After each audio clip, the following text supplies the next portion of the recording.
नशे का व्यापार इतना तेजी से बढ़ रहा है कि आज हर ऑटो चालक, हम ये नहीं कहते कि हर ऑटो, लेकिन ज़्यादातर ये देखा जाता है कि हर ऑटो चालक में कुछ न कुछ नशे की आदत जरूर देखी जा सकती है, जिसको लेकर के साफ तौर पे हम आपको बता दें कि कुछ चीज़ें हैं जैसे कि सस्ता नशा जिसे कहा जाता है गांजे का, या फिर कहीं ना कहीं कोरिक्स जैसे, कफ सिरप जैसे ऐसी सारी चीज़ें हैं जो कि नशे में डूबे रहते हैं। इतना ही नहीं, कुछ तो ऐसी चीज़ें देखी जा सकती हैं कि ऑटो चालक जो हैं, हर एक ऑटो की बात नहीं हो रही, लेकिन ऑटो जो चालक हैं ये चीज़ें साफ तौर पे देखी जाती हैं कि नशे के आदी जरूर होते हैं। आपको बताते चले कि मध्य प्रदेश के सीधी जिले में फिर से एक ऐसी वारदात देखी गई जहां ऑटो चालक और उसके साथी के द्वारा एक लड़की के साथ ऑटो में छेड़छाड़ की गई। यहां तक कि ऑटो में बैठी युवती ने छलांग ना मारी होती तो शायद वो अब तक दुष्कर्म के शिकार की कहीं ना कहीं शिकार हो चुकी होती। आपको बताते चले कि एक युवती ने जो चलती ऑटो से छलांग मारी है वो लगभग 2-3 दिन पहले का एक मामला है, जहां की ये साफ तौर पर आपको बताएंगे कि आखिर पूरी खबर क्या है। ये खबर एक युवती के साहसिक प्रतिक्रिया और समाज और मौजूद कुछ गलत तत्वों की घिनौनी हरकतों पर आधारित है। छेड़खानी के डर से एक युवती ने जो कदम उठाया है वो आपको हिलाकर रख देगा। चलिए पूरी घटना को विस्तार से बताते हैं आपको। जहां बता दें कि यह मामला मध्य प्रदेश के सीधी जिले का है, जहां एक युवती ने छेड़खानी से बचने के लिए चलती ऑटो से छलांग लगा दी, जिससे साफ तौर पे देखा गया कि उसके सिर भी गंभीर चोटें आई। घायल अवस्था में युवती को तत्काल जिला अस्पताल में भर्ती कराया गया, अभी भी उसका इलाज चल रहा है। यहाँ घटना सीधी व्यवहारी मार्ग पर जमुड़ी थाना क्षेत्र के अंतर्गत घटना घटित हुई है। पीड़िता के अनुसार वह ग्राम पनवार में एक निजी स्कूल में शिक्षिका है।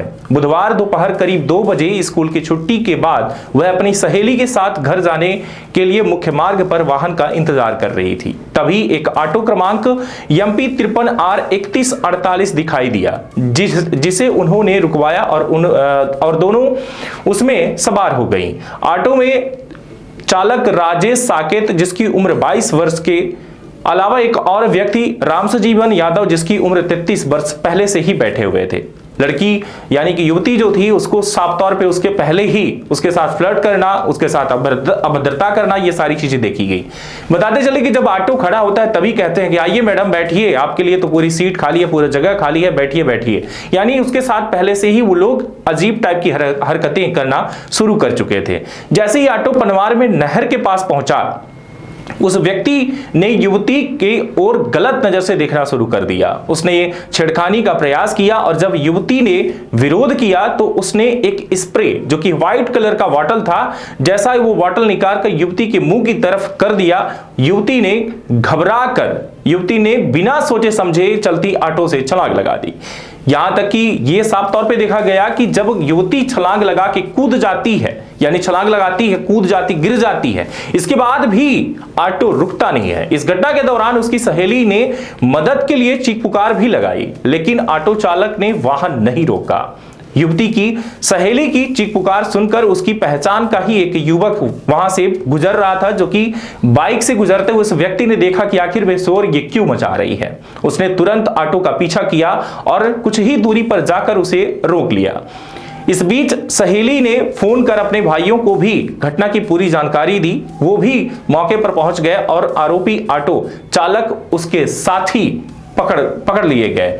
इस घटना की शिकायत मिलते ही पुलिस ने तुरंत कार्रवाई की और ऑटो चालक तथा उसके साथी को गिरफ्तार कर लिया गया है। उनके खिलाफ छेड़खानी और अन्य गंभीर धाराओं के तहत मामला दर्ज कर लिया गया है। यह घटना एक बार फिर से हमें इस बात की याद दिलाती है कि आज भी महिलाएं हमारे समाज में सुरक्षित नहीं है। हमें इन घटनाओं के खिलाफ आवाज उठानी चाहिए और सुनिश्चित करना होगा कि दोषियों को सख्त से सख्त सजा मिले।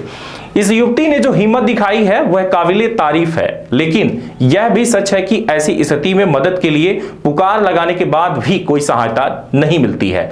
आपको बताते चले कि ये जो घटना हुई, इस घटना से आपको ये चीजें जरूर सीखने को मिलेगी कि आखिर में ऑटो चालक जिस तरीके से इसने किया है, किसके मन में क्या है, ये बात आपको भी पता नहीं चल पाएगी। लेकिन मुद्दे की बात यह है कि हमारी घर की जो औरतें हैं, बहन बेटियां हैं, वो सुरक्षित महसूस नहीं कर पा रही हैं। यानी कि सोचिए जो कि घर से मात्र 2 किलोमीटर अगर दूरी भी जाए तो ऐसे लोगों के बीच में कहीं ना कहीं वो शिकार बन सकती हैं। इसलिए कभी भी अगर ऐसी घटना घटती है तो इससे आपको भी सीखना चाहिए कि अगर कोई व्यक्ति अगर ऑटो में सिर्फ अकेला है तो एक बार उसे कंफर्म करें कि आप कहां तक जाएंगे और कहां के हैं। यहां तक कि शायद आपको बताते चले कि पूरे मामले पर प्रशासनिक स्तर पर भी इसकी जांच होनी चाहिए कि अगर कोई ऑटो वाला है तो उसकी आइडेंटिटी जो है सामने शो होनी चाहिए कि ऑटो चालक कौन है, और उसकी तस्वीर, उसका नाम, उसका मोबाइल नंबर, ये सारी चीजें ऑटो के कांच पर सामने फीड होनी चाहिए।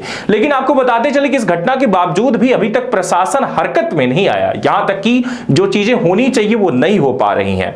ये कहीं ना कहीं ये सारी चीजें जो है, जो आम जनता इसका सामना कर रही है, इसमें आपको हम बताते चले कि जो भी ऑटो चालक है या फिर उसका जो ऑनर है, उस ऑटो चालक का या ऑनर का नंबर साफ तौर पर स्पष्ट तस्वीरों में प्रिंट आउट करके चस्पा करना चाहिए ताकि हम उसे पहचान सकें और उसकी ऐसी हरकत करने की हिम्मत यानी कि जुर्रत ना पड़े।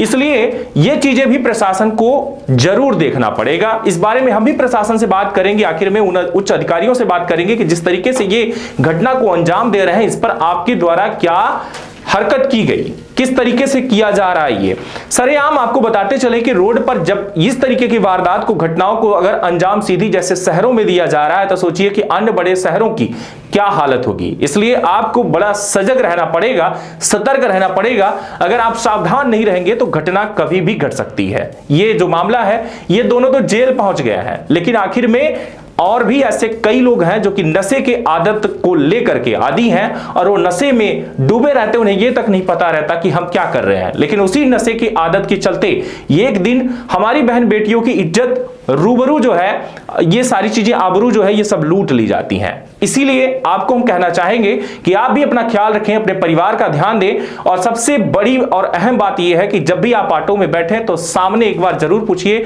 कि आप कहां जाएंगे और कहां के निवासी हैं। हो सकता है कि अगर आइडेंटिटी अगर वो सही बताए तो आप कम से कम अपने घर वालों को सूचित जरूर कर लें। बहुत बहुत धन्यवाद। अरे कहां जा रहे हैं? आपके पास घर बनाने के लिए जमीन नहीं है क्या? आपके पास किसी भी दुकान, स्कूल या कोई भी बिजनेस करने के लिए जमीन उपलब्ध नहीं है?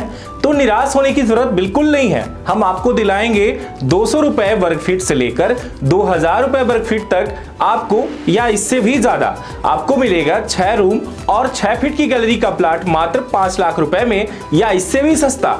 रही बात जमीन की तो डरिए मत, कोई भी विवाद नहीं, कोई भी झगड़ालू जमीन नहीं, आपको मिलेगा एक ऐसा प्लाट जिस पर होगा आपका राज। आइए आपको जल्द जमीन दिलाते हैं, तो संपर्क करिए। सीधी में आवासीय प्लाट या खेती करने के लिए या फिर किसी भी बिजनेस को करने के लिए, तो सीधी में कहीं भी प्लाट लेने के लिए जल्द संपर्क करें 94 24 59 88 78।